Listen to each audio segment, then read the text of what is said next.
ব্যস্ত এই শহরের কোলাহলে আমরা প্রতিনিয়তই প্রকৃতির কাছ থেকে দূরে সরে যাচ্ছি। কমে যাচ্ছে সবুজের প্রতি হৃদ্যতা। তবে মনের অজান্তেই একটা টান কিন্তু থেকেই যায়, যার ঘাটতি পূরণ করতে বারান্দায়, ছাদে কিংবা জানালার পাশে আমরা ছোটোখাটো কিছু সবুজ রাখি। নিজ হাতে প্রস্তুত করা মাটিতে টবের ছোট্ট চারাটি যখন ধীরে ধীরে বেড়ে ওঠে, তখন তার সঙ্গে গড়ে ওঠে এক অদ্ভুত মায়া। প্রতিদিন একটু পানি দেওয়া, নতুন পাতা গজানো দেখা কিংবা একটি ছোট্ট ফুল ফোটা, এসব ছোট ছোট মুহূর্তগুলো মনকে আনন্দে ভরিয়ে দেয়।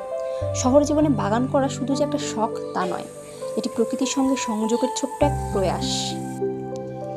নিজের মতো সময় কাটানোর পাশাপাশি এটা আমাদের যত্নশীল হতে শেখায়।